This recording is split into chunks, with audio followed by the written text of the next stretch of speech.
What's up, y'all? It's your girl, Destiny, and we are here today on the Recess Bell with Marie Lemaitre. Hi, Marie. So can you please tell us where you're from? I'm from Tacoma, Washington. Okay, and you are in radio, correct? Well, now I was, but I don't know. It's like I have my own radio brand, so I feel like I still kind of am. I just don't work for an actual radio station. Okay.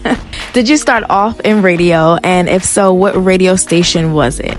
Yes, so I started as a promotions assistant at a station called 100.75 The Wolf, 100.7 The Wolf in Seattle. And yeah, so I was a promotions assistant. So, setting up tents and going and doing remotes and all that. And I did that for a summer. And then what made me actually fall in love with it is I moved then to Colorado and then started working at a station there because I knew how to do it. Right. Are you the creator of Radio Fam? Yes, that is mine. And what inspired you to create Radio Fam?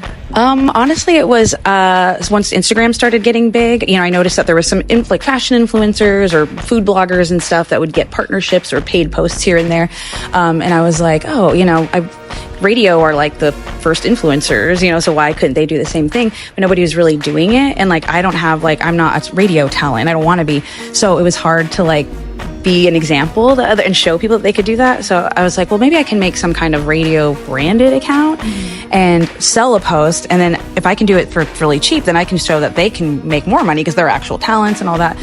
So I was just sort of curating some radio content. And after a while, especially with the pandemic, it sort of on its own grew into a community instead. So that kind of shifted from it now. And it just turned into this radio online community, which is so awesome because there's been so many people that have gotten connected or learned things from each other. And and then I got connected with Morning Show Boot Camp. And so that's why we have the partnership, because of the Radio Fam that I built. So I really love the fact that you touched on that. You aren't really into being a radio personality, but you have a love for radio. So what's one piece of advice that you'd give to someone who has a love for radio, but doesn't want to be a radio personality exactly?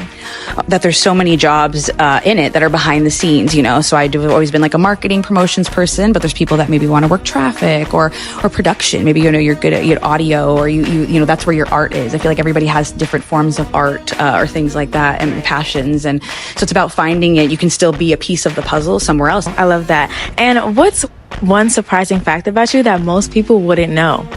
Ooh, that's a good question. I'm always, I usually have one off the top of my head. I guess a default one that I go to is I was born in Japan. What? Oh my gosh, that's awesome. My dad was in the military, but I was I don't remember it though, so it's not that cool, but I was real small, but but I was born in Japan. So once again, it's your girl Destiny, and to close out, it's Marie with the Radio Fam on the Recess Bell. Yes.